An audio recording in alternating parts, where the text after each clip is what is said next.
remind you that for more Microsoft Webcasts, you can go to microsoft.com/webcast.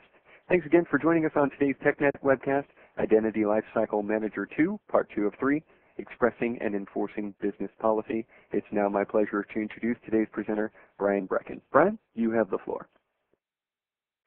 Thank you, Phil. My name is Brian Brecken. I'm a technical product manager in the Identity Lifecycle Manager team. I live in Redmond. I used to live in Sweden, so you can hear somewhat of an accent in my English pronunciation most of the time.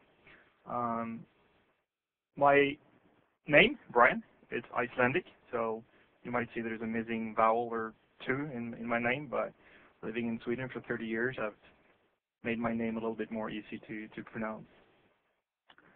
Today's talk is around policy management in ILM2. And this is, as we said, part 2 out of 3 in the series. And part 1 was delivered a couple of weeks ago. And if you haven't seen it, I definitely want you to go back and view that session, because some of the concepts that we presented during session 1 was around what is the experience for the end user, what is the experience for users using the interfaces.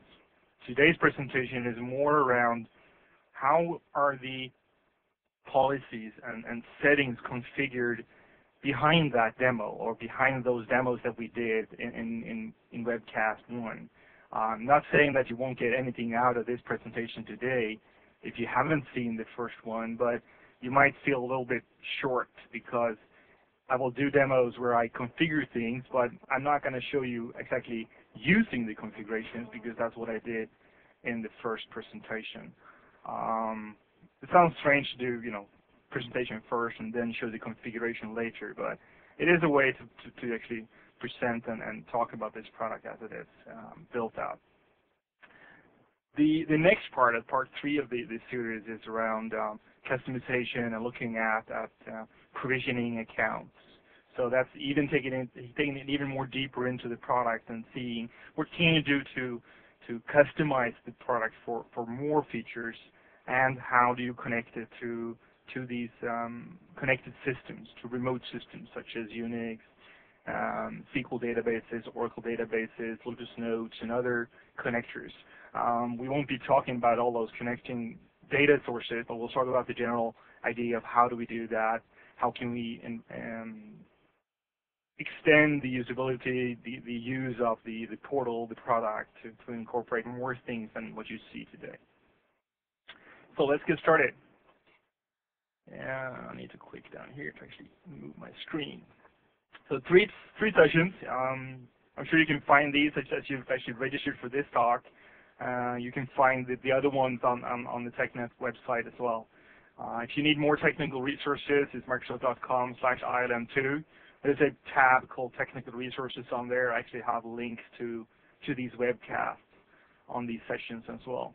Today's talk it is a 300-level talk, because it actually goes into some detail around policies and does require some prerequisites around general IT kind of knowledge around the systems, AD, and so forth, and workflows. And it was appropriate to put a 300-level presentation on this.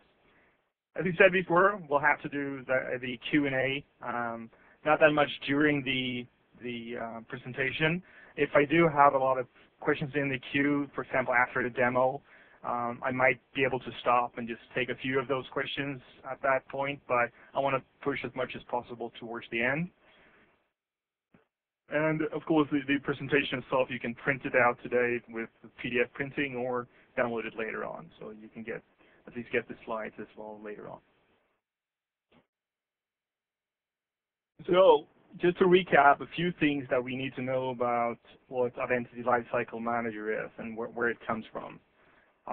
We started our journey in Identity Lifecycle Manager 2007. And Identity Lifecycle Manager 2007 is a product that's been in market for quite some years. It was previously named MIS, or Microsoft Identity Integration Server. And MIS was a tool for specifically identity synchronization and user provisioning. a great synchronization engine to connect between different data sources. So you would have, for example, an HR system, you have a Active Directory, you have Exchange, you have Oracle databases or other sources of identity that you want to coordinate and synchronize attributes of a user. So you would have one user with attributes pulled from HR, from AD, from Oracle, and then push them into or back into the HR system, for example. All that was done through the synchronization engine in ILM 2007. Then in a couple of years ago, we actually merged another piece of technology into the MIS platform. That is the certificate management pieces. And certificate management, when we merged that into the platform, we also took the roadmap or the change to change the name to Identity Lifecycle Manager. And Identity Lifecycle Manager includes not just the provisioning and synchronization of accounts to keep those up to date, but it also includes things like certificates. It can be certificates for wireless networks. It can be certificates for signing code or signing features. But it can also be certificates on smart cards. So the certificate lifecycle pieces of ILM are there to handle certificate and smart card management end to end. Everything around provisioning a smart card, provisioning temporary cards, issue duplicate cards, self-service, PIN reset features, and so on. Just the total life cycle, including printing of cards even. Moving forward, we want to make sure that we add features on top of ILM 2007. And in the next few quarters, we'll have a release that we right now have a code name for Identity Lifecycle Manager 2, which takes the pieces that we have in ILM 2007 with sync, provisioning, and cert management, and adds a comprehensive set of workflows, a comprehensive policy engine, and publishes that up through a set of user interfaces or user experiences, so that we can provide features such as self-service user management. We can have users ask for more permissions, ask for access to more resources, by doing that themselves, not having to open up help desk calls. We want to be able to make credential management easy, not just passwords, but also not just smart cards, but also passwords through self-service reset features. I'll show you a little bit about that today as well. Group management is another area that we want to touch upon, which is kind of out of the box in ILM2, in the ILM2 portal, in the ILM2 integration into Outlook that I demoed in the first webcast. It's around having the possibility to make users part of the process, to be able to delegate joining groups, leaving distribution lists, creating distribution lists for the end users in the company, or to somebody that you want to delegate this to. And doing that in a easy-to-use fashion that the users kind of recognize from day-to-day tasks. A lot of this is done through, for example, through a SharePoint interface or through the Office interface in Office 2007 if you have that. What we'll focus on today is around policy management. Policy is a key feature inside of ILM2 that makes these other pieces glue together. You can't have self-service provisioning if you can't model how self-service can work. Self-service to create distribution lists is okay, but you might want to set more policies and restrictions on how to create security groups, for example, or how to connect users to a HR or a sales system. And that's things that we need to model through our policy management features.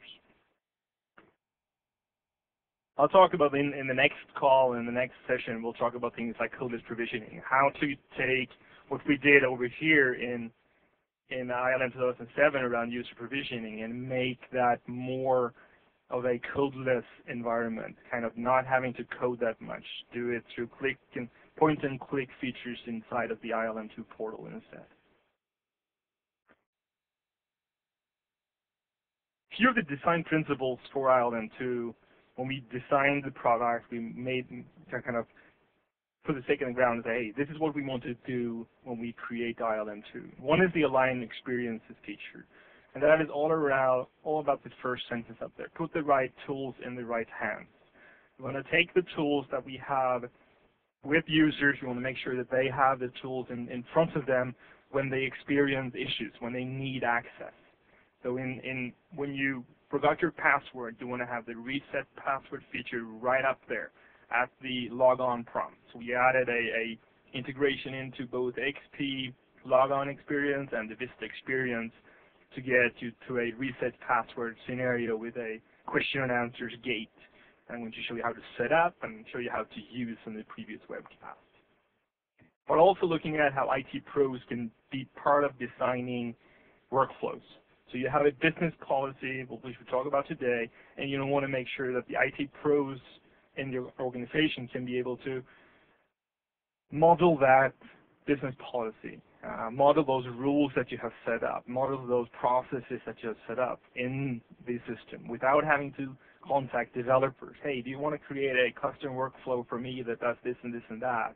We want to make sure that the IT pros have a set of tools that they can use to perform a lot of these tasks.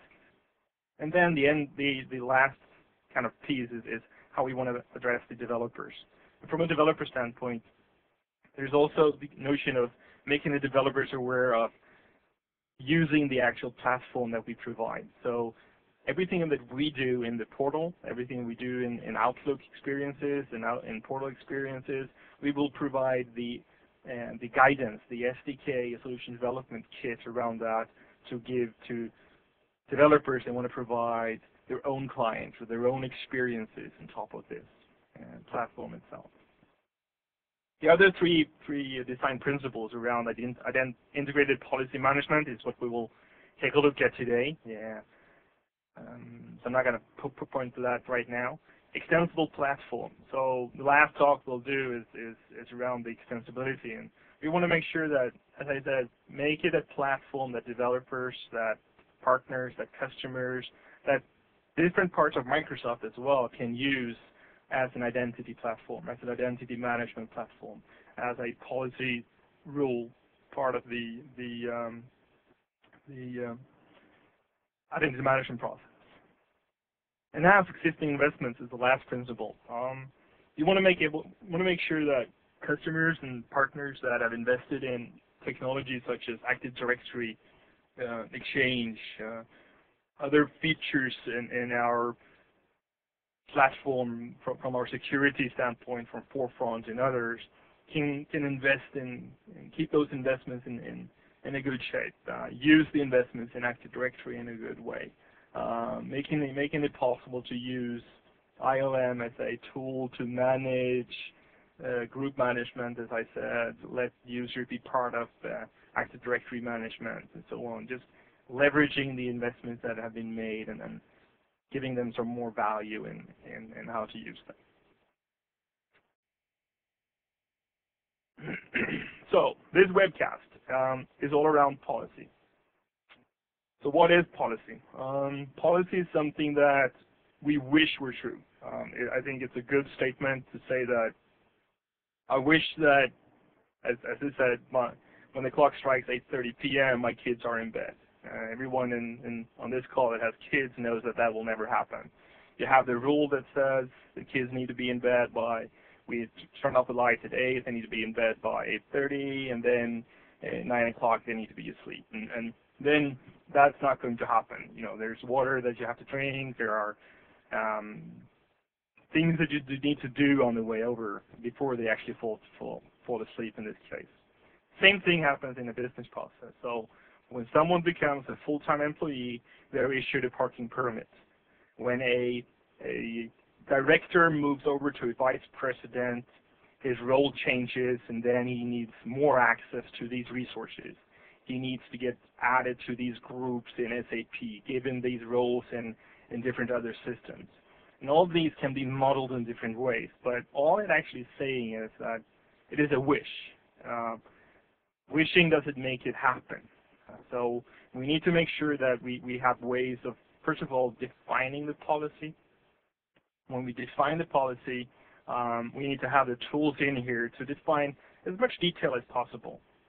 And then the next thing is prevention, so keeping things from getting out of policy, so that a VP or director moving over to VP, when he does that, he shouldn't be giving a bunch of other properties, or he might even be able to need to lose access to certain things that he had in his previous role.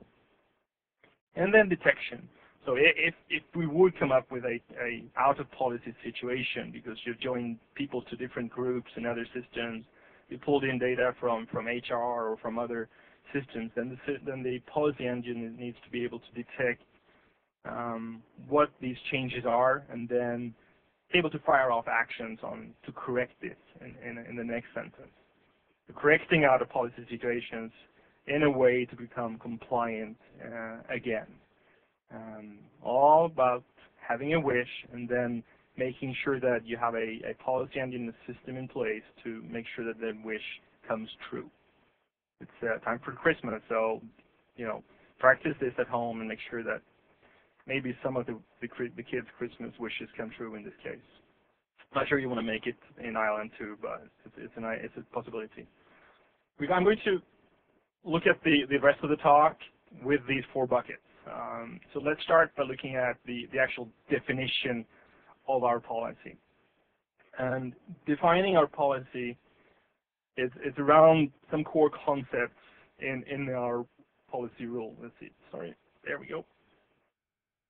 First one we have is around resources. So we need to have resources that we monitor. We need to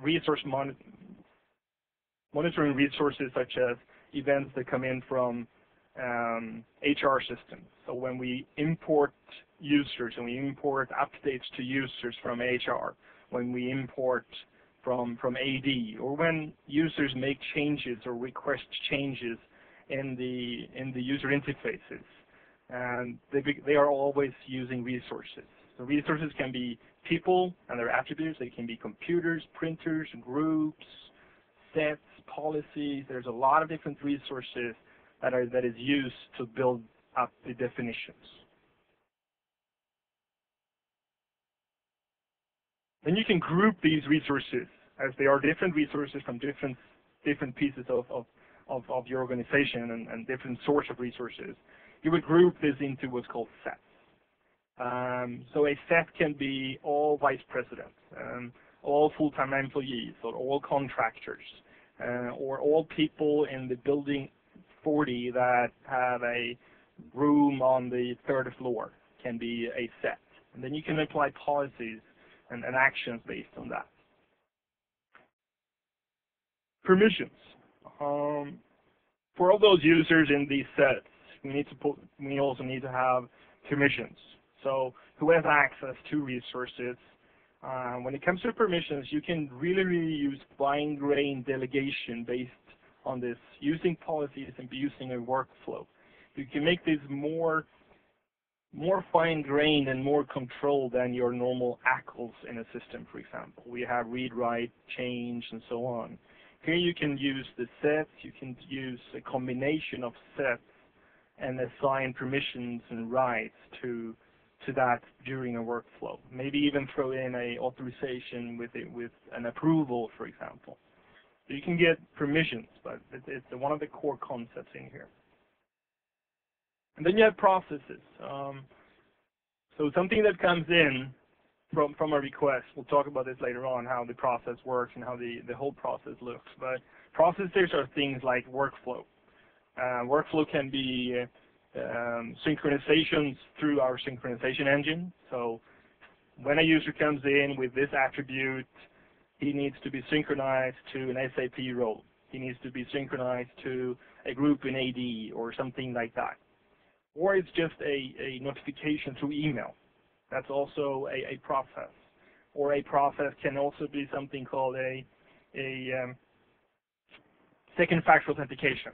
I want to be able to ask, when a user requests to do something, I want to ask him some questions. I want to have him provision or present his smart card with a PIN, or do other things that prove his identity. All these are processes that we can use to build workflows. And then you have the rules to govern how you apply the above steps.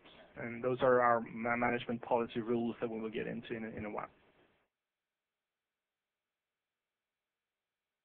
So let's take an example of a policy expression. So the first one up here is a really colorful, nice slide, and it's savvy and printed out in non-color. You won't get the nice pictures. But when an HR representative, so in this case, the HR representative is what we call the principal. Who is making this request? The HR representative is asking for a change. He wants to change a contractor to a full-time employee. So the principal, or the HR representative, is the principal. The change is the action that's taken place. And then you have, for the contractor and the full-time employee, those are the targets, initial and final state. So when this request comes in, I want to be able to model the event that happens when he is moved from contractor to full-time employee. Based on that, I need to make permissions. I need to grant permissions. So if a HR representative asks to change a contractor into a full-time employee, I want to grant permissions on that. Then I want to issue a smart card challenge to do a authentication process, because doing that is a sensitive task. So I will need to do some verifying of the HR representative. Are you really who you say you are, so to say? Then get manager approval. So get manager approval is the authorization process. If this change happens, we need to send an email. We need to get an approval from the contractor's manager to become a full-time employee, or some other person or entity in your company that needs to give this approval. And then you apply the change. If all the above is true, you fire off the action process. And these 8 bullet points and these 8 points in this slide is what we want to express through our policy engine in ILM2. And I'll walk you through a demo. I'll walk you through a couple of demos where we show how we apply this in our tools to make it as easy as possible to create and to manage for your enterprises, for your company. At the heart of policy management, we have what's called the Management Policy Rules, or MPRs in abbreviation. This is the policy language in ILM2 that builds on the previous slide, the resources on the previous slide. It's all around how you model your compliance solution, such as the one that we had on the previous slide, or how you model how would you get your kids into bed by 8. What are the prerequisites? They're up, then the final state is in bed, and then when they're in bed, we don't turn off the light, which is one action. Approval might be that you need to say good night, and so on. All that is around management policy rules. The goal of today's talk is just to make you understand what management policy rules are and how you can use them in modeling some of the rules and policies and processes that you have in your company.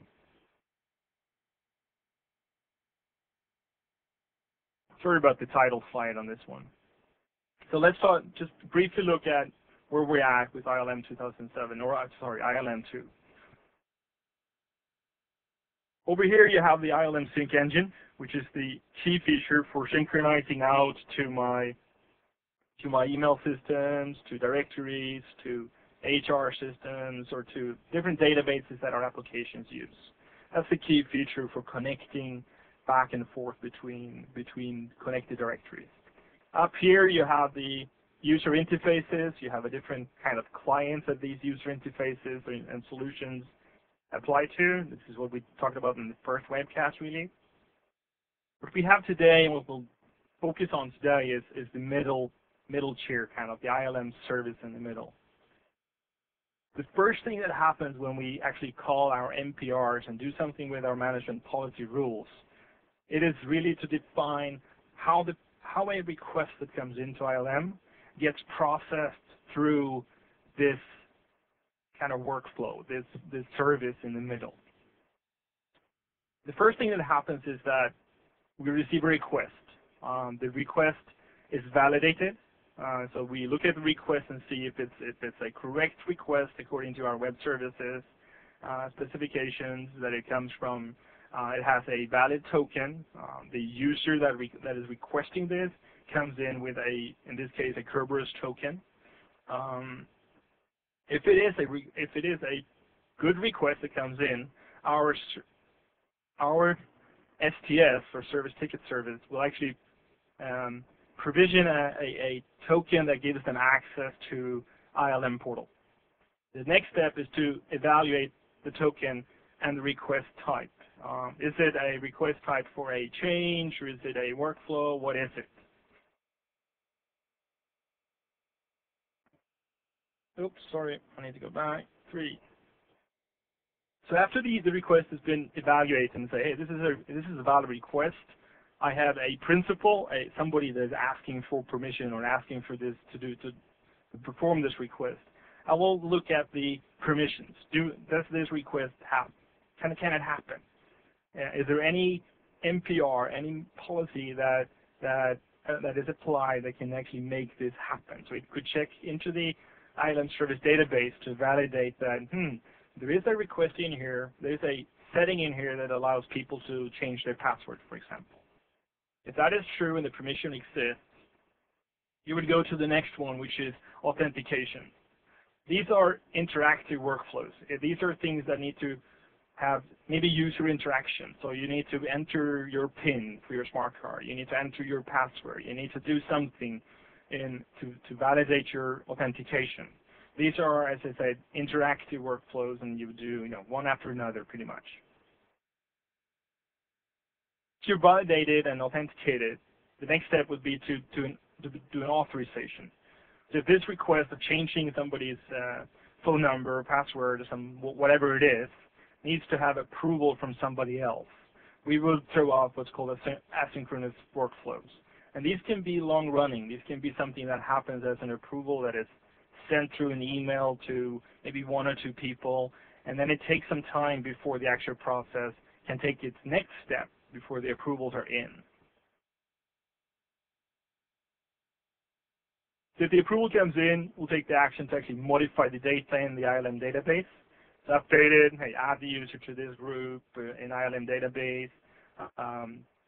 By adding into that group or performing this action on an attribute, we would then take us to the next action, which is run any workflows, run any action that is required, such as synchronizing to AD, sending an email to the requester that sent this in to begin with over here, saying that, hey, this is now done. We have now added the user to the group, or we now updated his password, or whatever it is. So the whole process in here takes time, goes through every time we get a request. But every single thing in here doesn't happen every time. So some requests don't need authorization. Some requests don't need much of an action either. They're just something that is changed in the ILM database, and then some other MPR picks that up and fires actions on it, or just takes action on behalf of the change itself. Just adding a user to a group in here, to a set in here, might need another MPR to add into a role in SAP or whatever you want to do with it. Let's take it to a small demo while I change my machine back here to my little virtual machine. This virtual machine is something that you actually have access to through the Microsoft.com/ILM2 website. The whole virtual machine is all-in-one machine. So it has AD, Exchange, it has SQL Server, it has Office installed, it has SharePoint IS, and of course the ILM2 platform. So what we want to do here is we want to set up a password reset policy. We want to set up a policy so that all contractors and FTEs, which is a set that we have created in here, have access to, are allowed to do password reset. In this, we will first create a workflow to challenge the user for authentication. Validate the user's authentication or identity through what's called a Q&A gateway. Then we will create a password reset action workflow. So that workflow is such that, so if the user is authenticated, then please fire off this workflow and actually do the password reset action, pretty much. And then it also sends off an email, for example. Let's take a look at first the actual set that we'll be using. The set is using what's called dynamic membership. So inside of ILM, I've defined a new set, a new collection of users, a role, all contractors and FTEs, and selected a minor filter so that employee type is contractor, full-time employee, or intern. Then the user is a member of this set. So if I click view members, I will get a list of members that are in my system, that are all contractors and FTEs in this case. That's just the background for that set.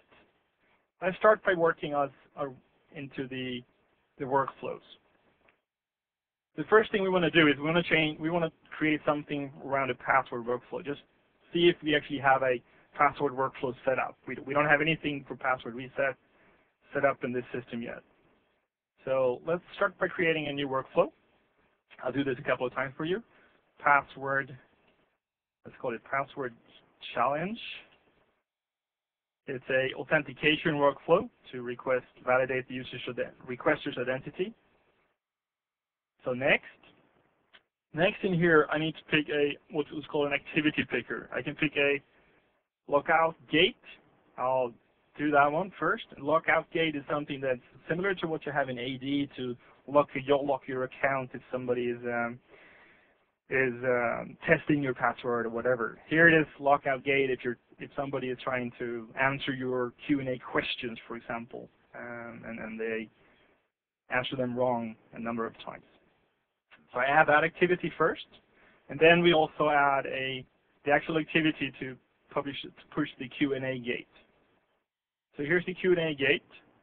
This is one gate that we deliver out of the box in ILM2, but this is an extensibility point so that our partners can actually add solutions such as biometric gates or voice gates or other types of gates that can be used to validate the user's identity.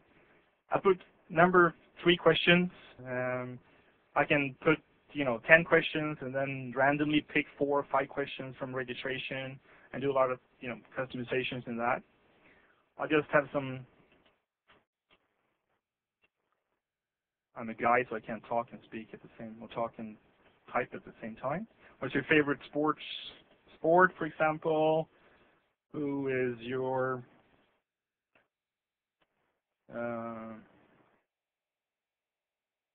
favorite actor? I know it's not good thing to actually just write personal questions, but when did you start at the company? What year, so to say? And this is all customizable. You can add your 10 or 15 questions or whatever you want to do, and then when the user registers, you can say that he has to answer 5 of these or all of these or however you want to make it happen. So I created a workflow for just the authentication pieces of password reset. The next workflow that I need to create is a authorization workflow. So, or actually the action pieces. So password reset action workflow, or whatever you want to call it. You can make the names as good or bad as you wish in this case. I put an action workflow. And here I want to put a password reset activity. It's an activity that we've added, and here again it's an extensibility point. You can actually add custom activities to the solution. This one is different from what you have in a synchronization rule activity. So the password reset activity is something you want to happen now. You want to reset the password. If you're updating a attribute for user, you would actually change it to the synchronization rule activity instead. But let's do a reset activity and put that one as a say. That's just complexity of the password. We'll put add a notification to this so that when the password is changed, let's add a notification. Oops, sorry about that. I didn't do it.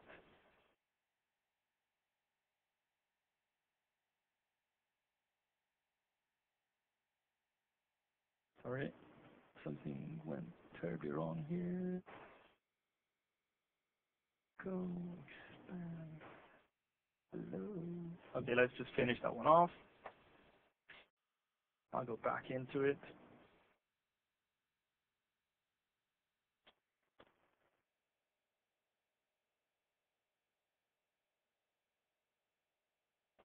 Sorry about that. Password. So the reset action workflow. The activities. I want to add an activity. I want to set a notification and click a select. And here I can actually add to send an email to somebody specific or a relative to the request. In this case, I'll do a relative to the target, so the user that is accepting that the password is being changed for will receive an email. And in ILM, we have the notion of password templates, or just email templates.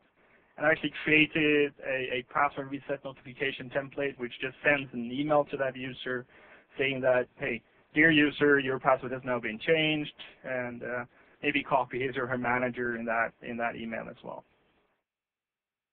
Click Save. OK.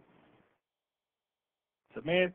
And that's it. So now I've created the authentication pieces for triggering the user to authenticate himself through the Q&A gate. And then I created a password reset action. So what we need to do now is to actually pull these two together into a management policy rule. And by doing that, we are defining the whole process that you saw on the slide of the request coming in, getting permission, going through the whole process of authentication, authorization, and then firing off an action toward the end. So we create a management policy, and we'll call it the password reset policy. So I'm giving permission for the request to actually happen, and the permission will be given to the requester in this case. And since we're doing a password reset, we actually don't know who the user is because they haven't been able to authenticate themselves because they forgot their password. So we're actually telling this NPR that, by the way, you can actually authenticate and you grant permissions on anonymous users, but you can only do it with the rest of the management policy rule if that is defined in here. So next, the target. So if anonymous request for password reset comes in, on an object that is in all contractors, remember the little set that we had, all contractors and FTEs, that is the set on the target before the request, and it's also the same. We're not moving the user between different roles or something. We're just saying that, hey, you want to make password reset on all contractors and FTEs. He's still a contractor on FTE after the request is done, but we also make sure that it's on a specific attribute. We want to use only the password reset attribute in this case. So select a specific attribute, and we actually have one that's called reset password.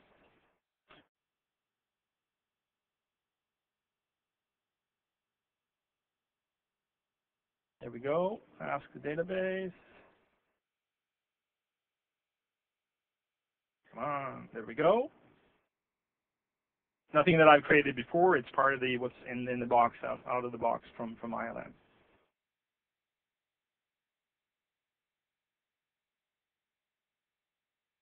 And then we get into, okay, so now we've defined what happens. So the anonymous user comes in a request with a password reset for a user account that is in all contractors and FTEs. First thing we need to do is we need to authenticate them with the password challenge, the Q&A gate. And then we'll fire off, and if they authenticate themselves, we will then fire off the next one, which is the password reset. So I look to the next page, and here, and I put my password reset action workflow. And I click next, and then finish. So now we have a policy set up which uses our two workflows that we created. First the password challenge workflow, and then the password reset workflow. We put that into a policy rule to model how this organization wants to, do password resets. You could have done this so that you only allow users in a certain group, in a certain set, instead of, in my case, all contractors and FTEs to do password resets. And again, if you go back to the previous webcast we did, you actually see us using this policy and how it looks for the user. It's basically just a Q&A gate that comes up, asks the users for these questions, and then resets the password, and you're off to go.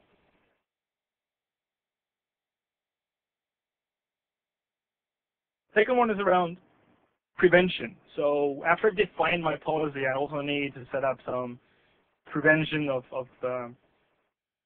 keep bad things from happening. The first thing we need to do is set up the permissions, the rights to be considered. We saw that now that the right was to reset password, change an attribute. Authentication, who are you? Is it the right person making this request? Machine attack, workstation unlocked. And you saw that the authentication methods, we have the Q&A gate, but here you can actually add another gate or different gates to do more detections when a request comes in. And then the authorization. Does a human need to chime in somehow? Does it have to be a workflow? Or do you want to check with a remote system, for example? If I'm moving a user from vice president or director to vice president, I might want to check in the HR system to see that update has happened in there first before I take the actual action. I need to check with the email system that the email system doesn't have the same email account already in it, and other things that you need to do. That's all part of the kind of authorization pieces of this. The permission mechanics that we have in ILM2 are pretty straightforward. We don't have any deny rules. We only have grant rules. So out of the box, the only person that can do something is actually the administrator. After that, you need to give permissions to users. And you only have, as I said, grant. There's no deny feature. Deny is explicit in all these cases. Permission mechanics is also specific action of interest in the NPR. So you grant permission, as we did in the demo before, just on the change of the attribute password reset. Nothing else. That is what you're granted access to do. That doesn't mean you can do anything else with the users in those sets. So it's all based on that exact action or change that you requested and defined in the NPR. Set the grantee, which is who made the request as a member of the principal set, which is the first set that you have in there to kind of grant who can make this request, what users, in our case it was the anonymous users, can make this request. And then we validated the user later on. The authorization mechanics or mechanisms. The client submits requests. Anytime that you do that through when one or more authorization workflows are specified.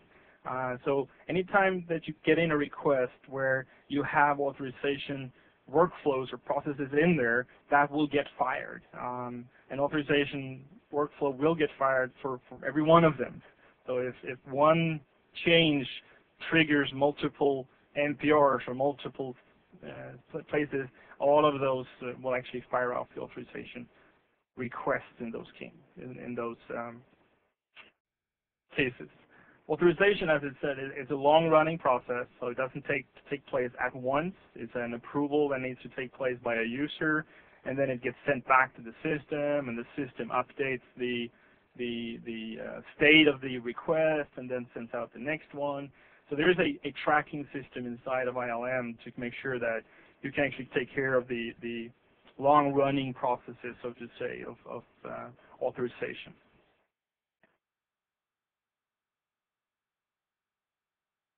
Let's do a quick demo around authorization. And this scenario here is that we want to just add a new management policy rule to approve phone number change. The phone number change is pretty simple policy to set up or demo or a scenario. If the phone number is changed for a user, you need to get approval from the user.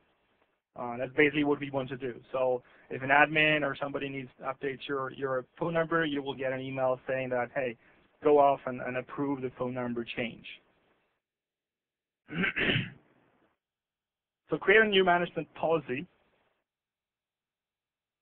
and call it phone number change. Yeah, I'm actually not going to grant permission because grant permission in this case is done in another NPR, which is update attributes for users, and has been done before. This is only for the number change. So the requester is anybody in the system can actually request this. All people. I'll have add resource, remove resource, or modify resource attribute. So adding phone number, removing phone number, or modifying the phone number.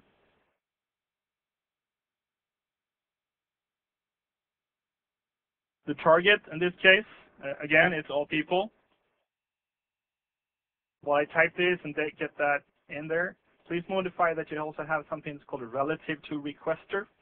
So you can do targets based on if the requester is me, you can have the target can be relative to you, your manager, or your manager's manager, or somebody that's reporting to you, and so on. You can build pretty powerful things with these settings in here as well.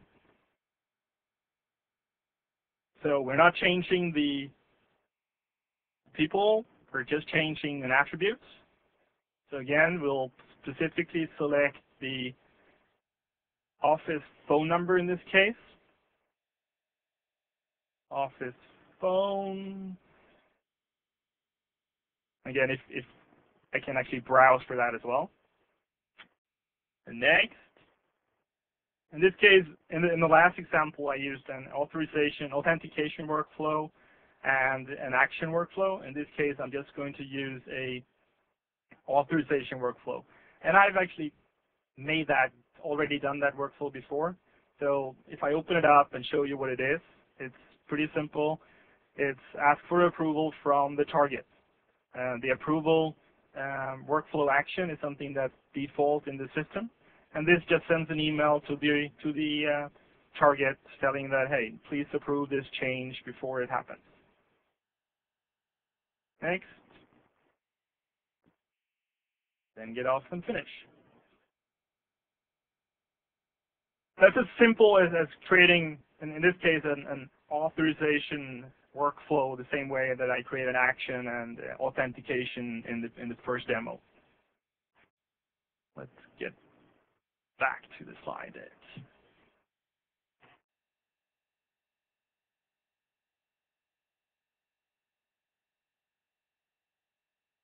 The next part is around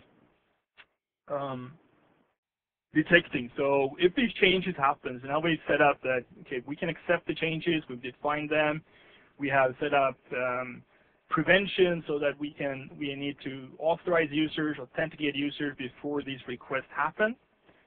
The next part is detecting if something has happened which is wrong, or need to detect changes in other systems, need to fire actions based on on things like detecting that something is out of state, out of compliance, for example.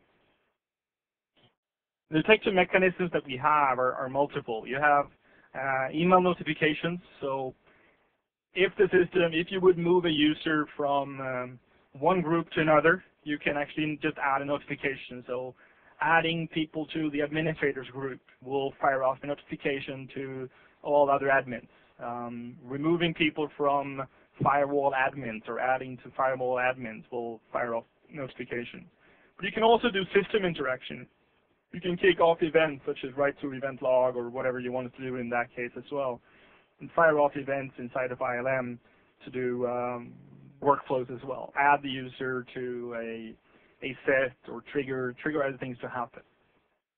Everything that we do is logged. There's a request history in the ILM database. You have historical data that is maintained so that you can query what has happened with this user. When did that user property get updated in the system? What action was taken? Who did the action? And so on. And then you can also have sync rules. All sync rules that you have provide the data of what is happening in your detected systems. The sync rules have something that's called a detected rules list. So an object that is synced out to HR would have a detected rule on that object, so that we can understand that this object has been synchronized based on that rule in our system, based on that synchronization rule in ILM.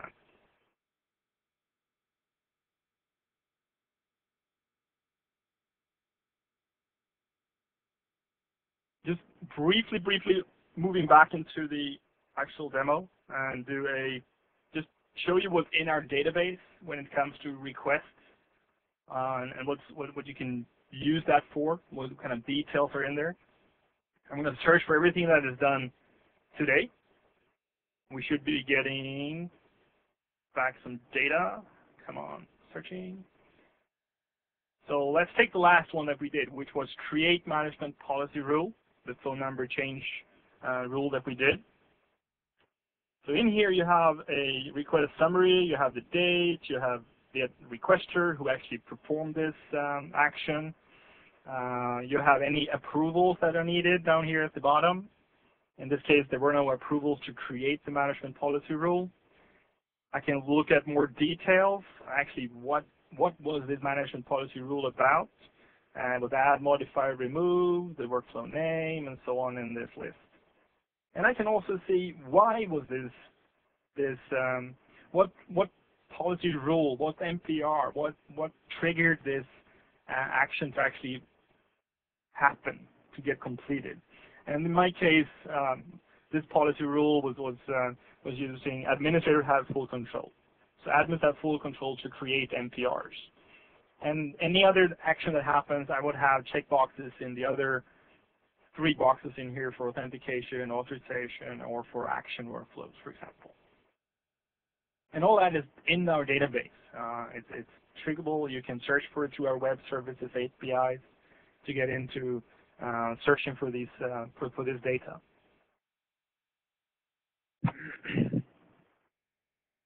Switching back again. Sorry about all this switching back and forth. Just like showing the product itself. So all the data that's in our database, it is available. You can go to our solution development kit and find resources around how you can actually search for data that is in our database.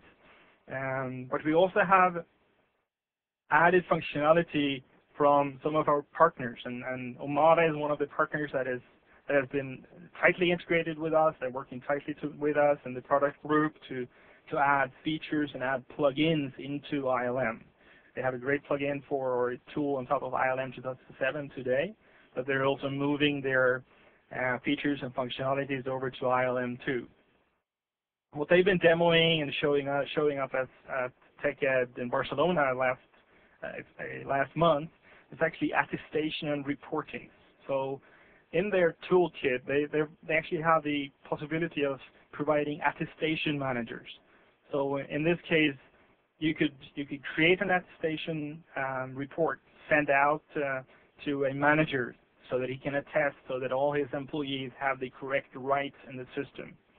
He will get a link to a website where he can get in and say, hey, this person has access to this application, yes, no, don't know, comment, and then the ILM together with the attestation can actually fire off different workflows. So if somebody shouldn't have access, we can fire off a workflow to delete him from that group or from that role. If he should have access, we can add him to that role. So integrating this attestation manager into the overall policy and workflow that we talked about earlier in this talk is something very powerful. The module also creates, of course, a dashboard for the attestation manager to understand, I need to ping the managers that haven't answered and get back into where's the state of this attestation process, for example. Then they also have reporting centers. So out of our request history, out of our database, they use our web APIs or the APIs to provide a reporting tool on top of ILM2 to ask for historical data, what is happening in the system, so to say. So there's some powerful tools coming out of our partner space as well on top of ILM2.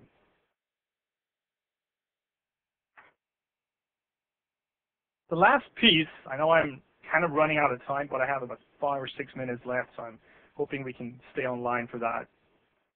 The last piece in this is around correction. So what do I need to do when I need to kind of correct out of compliance states? And out of compliance states can be things like a vice president is not in the full-time employee set. So that means that we've somehow created a vice president which is a vendor or a contractor, and that might not be a good idea. There are different ways of modeling how you would find these out of compliance states. The left picture in here is where you have kind of a separation of duties scenario. So you have this set up here, which is people that are vice presidents. And then you have this set down here, which is people that are all full-time employees, or sorry, vendors or contractors. And then you would put in the middle, which is kind of, if they are member of both these sets, then they are in non-compliance. And when you create a set like that, you would then fire off a workflow, a notification, or an action that moves them out of one set, moves them into another set to create a compliance scenario again. The other way of looking at it is to create two groups, which is if you're only in this group up here, or this set up here, or this set down here, you will be non-compliant. But if you're in both, you're okay. And it's the same kind of scenario. You would create the set, define how these two are connected together, and then model what should happen in action workflows and notifications and so on.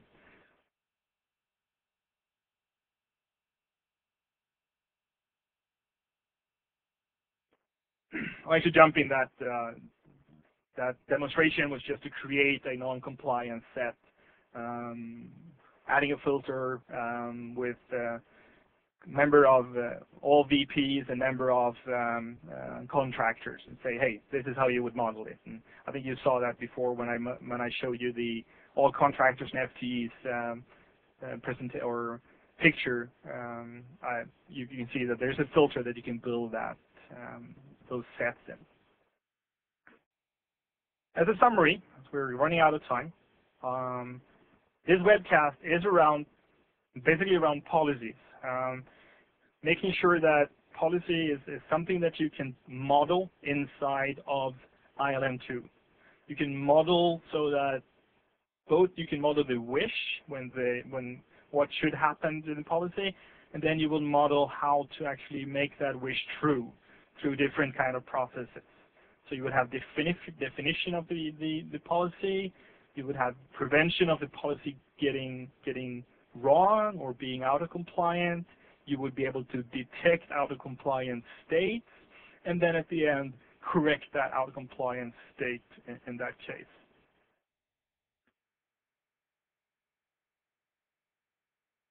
So some of the logistics for the actual product.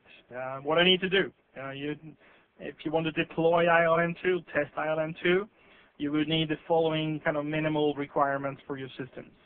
The client and server has Office 2007 and Exchange Server 2007. Those are requirements if you want to use a plugin in Outlook, which gives you offline and integrated group management approval inside of Outlook. If you don't have that, you would get that through the ILM portal itself. If you want to test everything out today and get kind of nitty-gritty, not nitty-gritty, but get into a VM, get into a set of testing scenarios for yourself, I would definitely like you to download the ILM2 RC pre-configured virtual machine.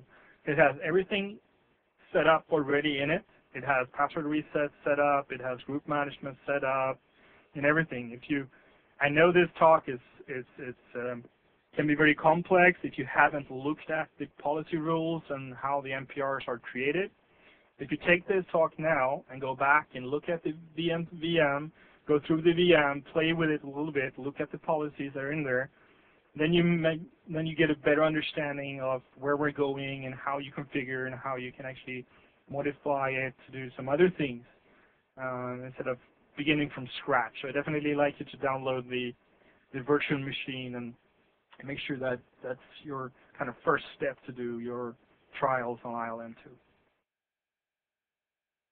We have a schedule for ILM2. Release candidate today, well, November. We released it in the beginning of November. The RTM is for the first quarter of calendar year 2009. And then it takes a few weeks before we have burned the CDs and DVDs and got everything into price lists and deliver vehicles and so on before it hits the kind of market, so to say.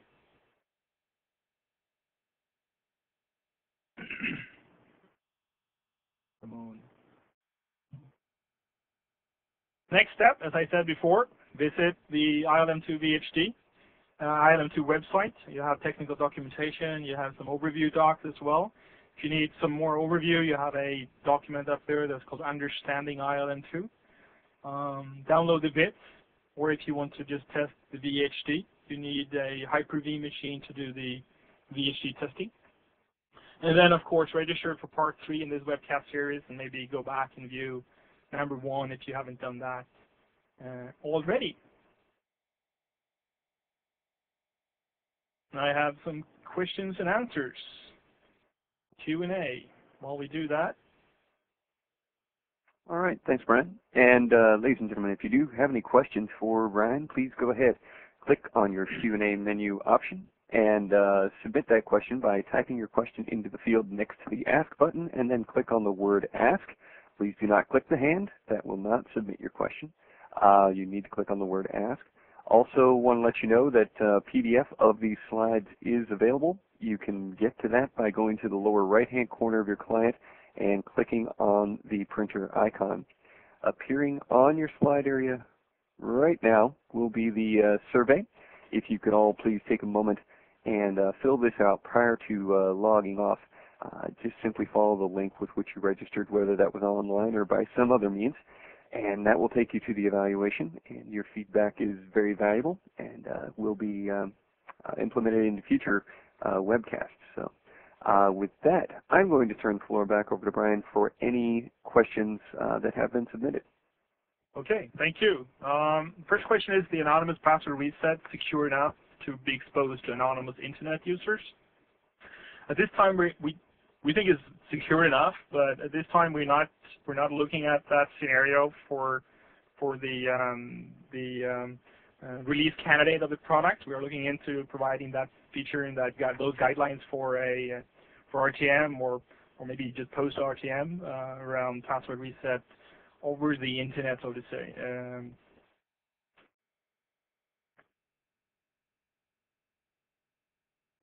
Another question around, is it massive manual or book to learn to expect techniques of this software? Yes. So the website that I pointed you to, the Microsoft.com/ILM2, has a link to the technical resources, which basically takes you to technet.microsoft.com/ILM.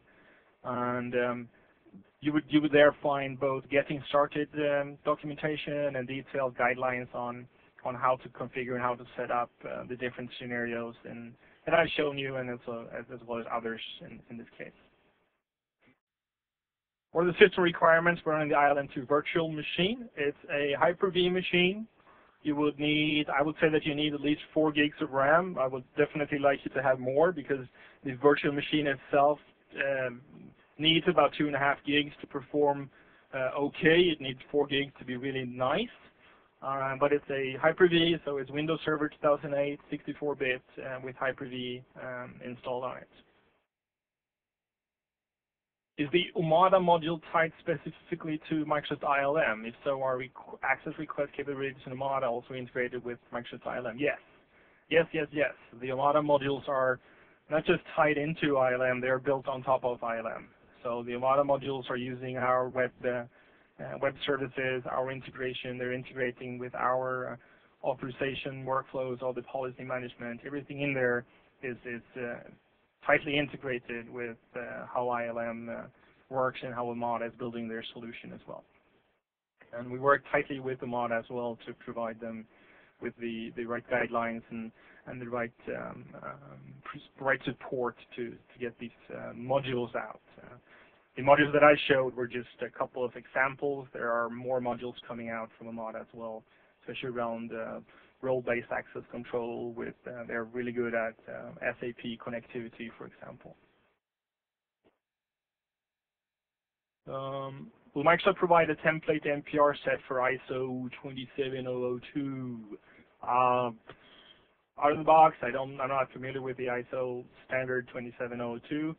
But what I could say is that some of the NPRs that we created today for management policy rules for password reset and so on, in the RC builds that we have today, you have to create all these NPRs yourself. What we are doing with the release product when it comes out is to have a lot of these basic feature scenarios, the core scenarios of the product, enabled or in the product as disabled NPRs. So we will enable something called enabled and disabled NPRs. So the guidelines of configuring for password reset would be even much simpler than what I showed you here today. Just enabling those features. How much of the authorization will work if you don't have Office 2007 on all desktop? The Office 2007 is only used if you want to use a tool inside Office 2007 to do group joins and group leaves, as well as approvals and approvals of workflows, for example. If you don't have Office 2007, you will get email that points you to the portal. So we have customers today in our early adopter program that are using Notes, for example. Those customers will get a link back to the portal to perform everything they need. So not having Office 2007 does not make it the product any less capable. It doesn't remove any features, remove anything, but it does remove the actual Office integration of user and group management, for example. Last one.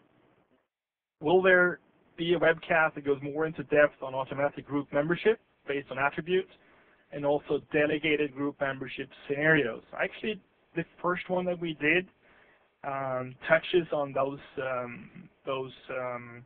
scenarios around group membership, and also the VHD that we have created a online documentation inside of that, or a lab inside of that VHD, which takes you through creating dynamic groups, provisioning dynamic groups, and just adding them in there. We'll be updating with some more guidelines on how to use the VHD for more things in the near future. You can look at the Microsoft.com/ILM2 website for links to blogs and stuff like we publish updates to the VHD guidelines.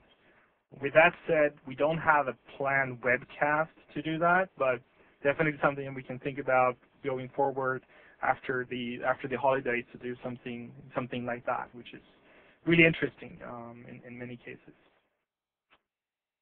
So with that, I'm running like 12 minutes over. I'm very sorry, but I have to round up. We have no more questions. I hope you received some answers to your questions and not too complex and not too much jumping around between the different environments in the demo and PowerPoint. So thank you for this time, and see you next week for part 3 of this policy or webcast series. Thank you. Bye-bye. All right. Thank you, Brian. And ladies and gentlemen, would like to remind you one more time, if you could please take a moment to fill out this survey before you log off today. It's very much appreciated, any and all feedback for today's presentation. One more reminder also, if you would like to print a PDF of these slides, you can do so by going to the lower right-hand corner of your client and clicking on the printer icon, and you can save or print those locally for your convenience. With that, I'd like to extend a special thanks to Brian Brecken for today's presentation, and thank you all for joining us today. You may now disconnect from the audio portion of the web conference, and have a great day.